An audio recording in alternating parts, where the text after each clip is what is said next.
ये है रूपनगर। इस रूपनगर के राजकुमार की रूप बहुत ही सुंदर था और गुण भी। जब राजकुमार 16 साल का हो गया, तब महाराज और महारानी ने देखा कि उनका बेटा अब राज्य संभालने के लायक है। प्रजा भी राजकुमार से बहुत खुश थी। तो एक दिन महाराज ने सभा बुलाई और कहा, हमारे राजकुमार अब इस सिंहासन संभलने के काबिल है। तो मैं चाहती हूँ राज्याभिषेक के बाद राजकुमार इस राज्य के नए महाराज हो। इस बारे में आप सबका क्या विचार है?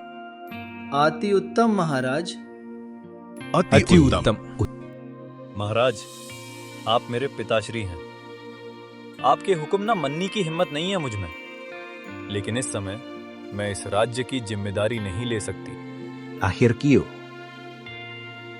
मेरी शिक्षा संपूर्ण हो चुकी है और युद्ध कला में भी निपुण हूं, लेकिन मैं अपने ही राज्य को अभी पूरी तरह पहचान नहीं पाई हूं। मैं चाहती हूं कि अगले 6 महीनों में राज्य के चारों तरफ घूमूं, प्रजा के सुख दुख को समझूं।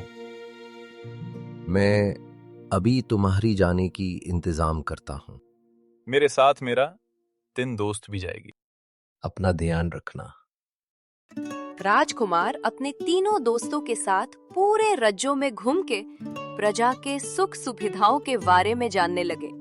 राज्य के चारों तरफ घूमने के बाद राजकुमार अपने दोस्तों के साथ घने जंगल में प्रवेश करते हैं।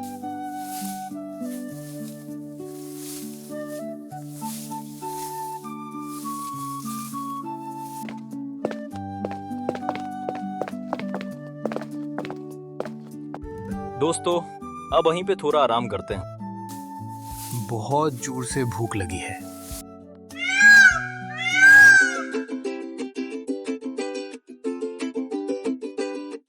राजकुमार, चलो इस मोर को मार के खाते हैं। बहुत जोर से भूख लगी है। नहीं, देखो ना वो कितना सुंदर है। हमें देख के खुश होके नाच रही हैं। इसे नहीं मार सकते हम। शुक्रिया राजकुमार।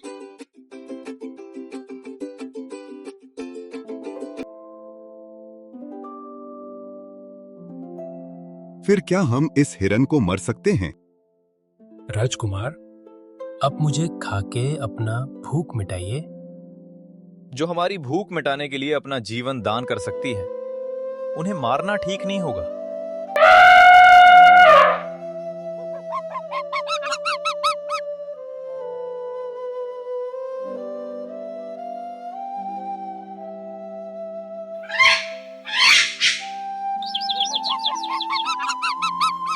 राजकुमार, ये सब कुछ आप लोगों के लिए है। आप सबको बहुत शुक्रिया। बहुत जोर से भूख लगी है। राजकुमार और उसके दोस्तों ने फल भोजन करने के बाद रात को विश्राम करने लगी।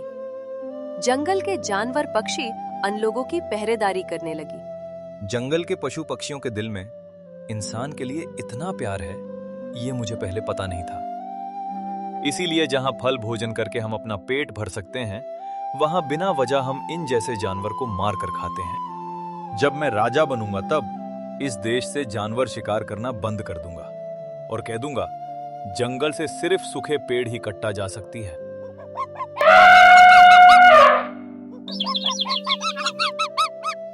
देखो सब कितना खुश है।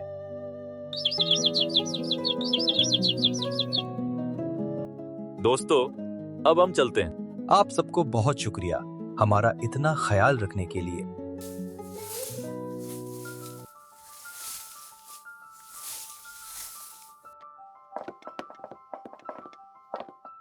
अलविदा दोस्तों। राजकुमार, देखो सारे जानवर पक्षी रो रही हैं।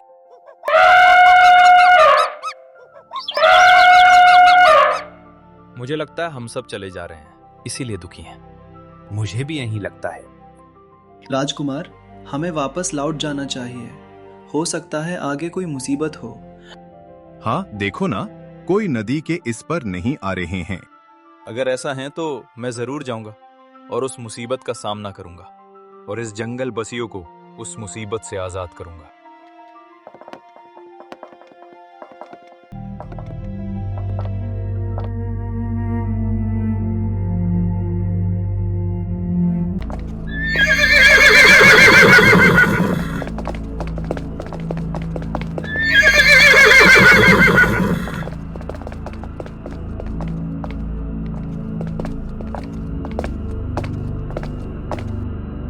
वहां देखो, दूर कहीं एक महल दिख रहा है।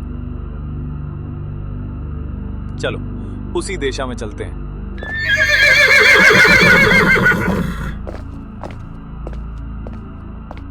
ये कैसा अजीब सा महल है।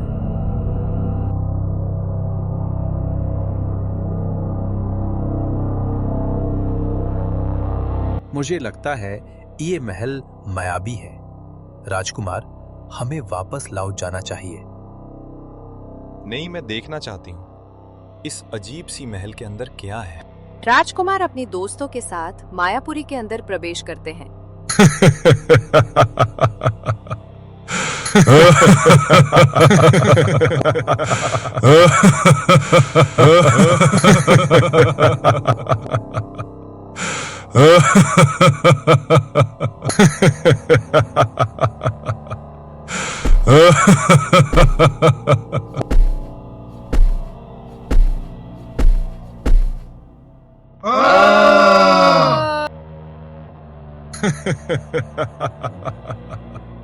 बहुत दिनों से थोड़ा स्वादिष्ट खाना खाने की कोशिश कर रहा था। बंदर हनुमान, भेड़ बकरी खाते खाते थक चुका हूं मैं। अब तुम लोगों को खा के स्वाद बदलूंगा। आज उस 4 घोड़े से काम चलाऊंगी। उसके बाद हर एक दिन तुम में से किसी एक को खाकर अपनी भूख मिटाऊंगा। अब तुम लोग अपनी मौत का इंतजार करो।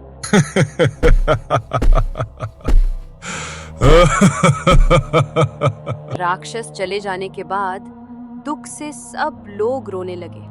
भैयो, इस जगह पर ऐसी विपत्ति आ सकती है, इसीलिए जंगल के जानवर रो रही थी। हमें वापस लौट जाना चाहिए था। तुम सब मेरी वजह से मुसीबत में फंस गए। मैंने ही जंगल के इस पर आने की जिद की थी। राजकुमार, अपने आप को दोष न दो। हम सब दोस्त हैं, मरना है तो साथ मारेंगे। नहीं, हम सबको जल्दी से यहाँ से निकलने की रास्ता खोजना होगा, वरना वो राक्षस कल सुबह हम में से किसी एक को खा जाएगा।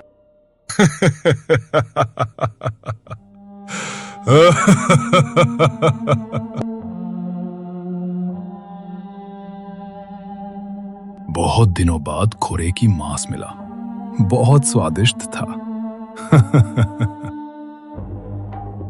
इसी तरह राक्षस ने एक एक करके 4 घोड़े खा लिया।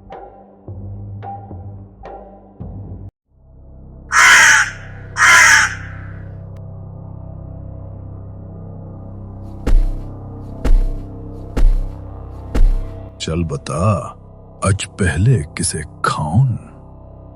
पहले मुझे खाओ। ये क्या? मुझे लगा तुम सब गिरगिराओगे, प्राण भिक्षा मांगोगे, लेकिन तुम लोग तो मरने के लिए उतावले हो रहे हो। कोई बात नहीं, पहले तुझे खाती हूं।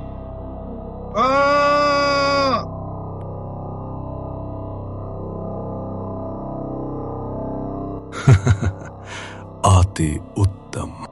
कल सुबह फिर आऊंगा और तुम तीनों में से किसी एक को खाऊंगा।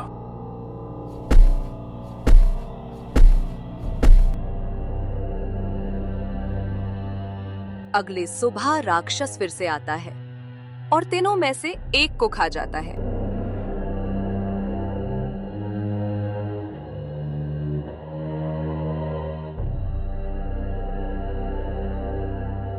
राजकुमार, कल सुबह वो राक्षस हम दोनों में से किसी एक को खा जाएगी। मैं अपना जीवन देकर भी तुम्हारा रक्षा करूंगी। मैं नहीं चाहता कि हमारी हालत भी उन दोनों की तरह हो। कोई ना कोई उपाय तो जरूर होगा। भाई, तुम कोई रास्ता बताओ ना। चलो आज रात ही यहाँ से भाग जाते हैं। हाँ, जब वो राक्षस सो जाएगा तब हम दोनों चुपके से भाग जाएंगे।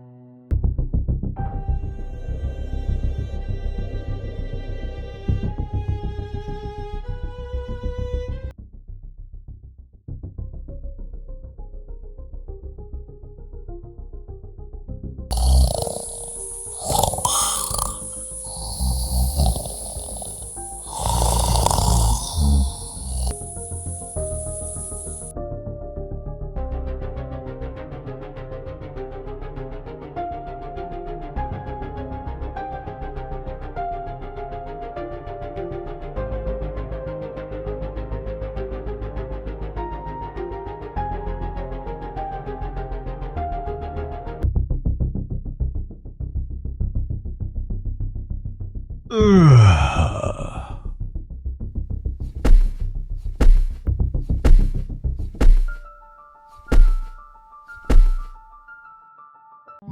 गए, लेकिन मुझसे बच नहीं पाएंगे।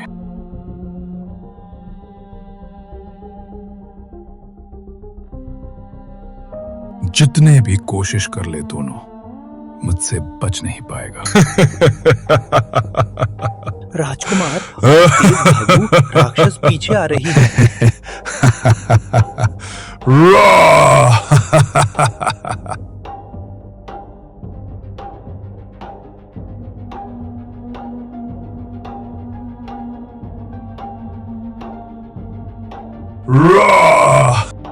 पहली बार मेरा शिकार मुझसे बच निकला। कोई बात नहीं, एक ना एक दिन मैं तुम दोनों को जरूर खाऊंगा। वो जंगल मेरा इलाका नहीं है, इसीलिए बच गए। आज तो बच गए। हाँ, वो राक्षस तो हमें कच्चा चबा जाता। राजकुमार, चलो घर चलते हैं। हाँ चलो।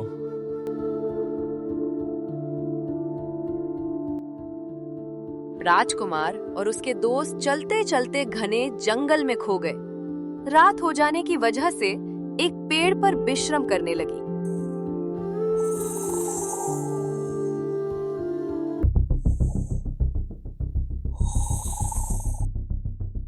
ये कौन है?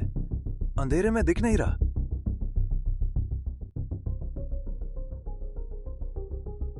ये जगह इस पेड़ के पीछे की तरफ है, इसीलिए आते वक्त देखा नहीं।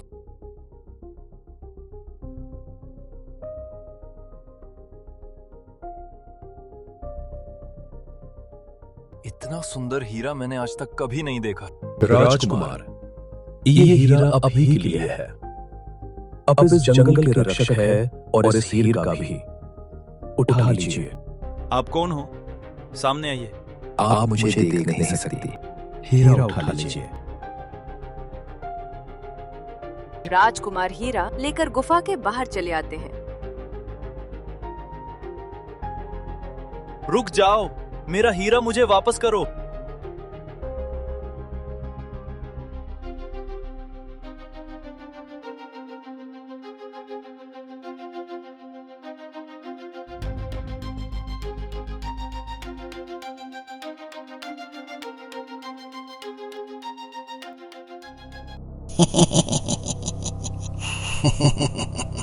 मैं हूँ सर्वशक्तिमान। अब मैं इस धरती पर राज करूंगा।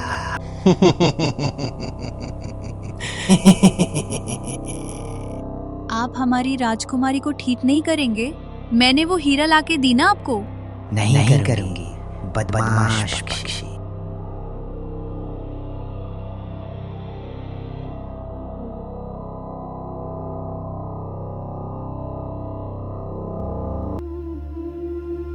राजकुमार रुकिए! अब हमारी राजकुमारी को और इस पूरे धरती को उस चुड़ैल से बचाइए। उसके पास वो शक्तिशाली हीरा है, वो इस दुनिया को तबाह कर देगी। खाली हाथ में उस चुड़ैल का कुछ नहीं कर सकता। अगर तुम्हें कोई उपाय पता हो तो बताओ, कैसे मैं उस चुड़ैल को हरा सकता हूँ? इस समंदर के बीच एक पेड़ है। उस पेड़ के नीचे गुफा के अंदर एक अग की तलवार है। उसी तलवार से ही उस चुड़ैल को हराया जा सकता है।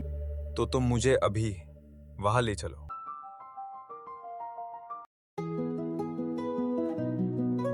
राजकुमार, जल्दी बैठ जाइए।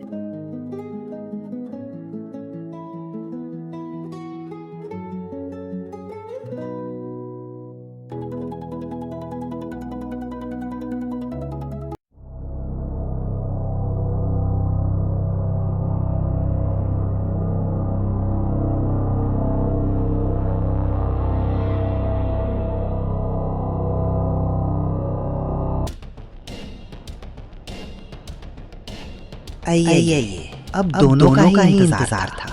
आज मैं तुम दोनों को खत्म कर दूंगी। तुम्हारा खेल खत्म, शैतान चुड़ैल। राजकुमार ने उस तलवार से चुड़ैल को खत्म कर देता है और फिर राजकुमारी को लेकर रूपनगर लौट जाता है। महाराज और महारानी राजकुमार को वापस पाकर बहुत खुश हो जाते हैं।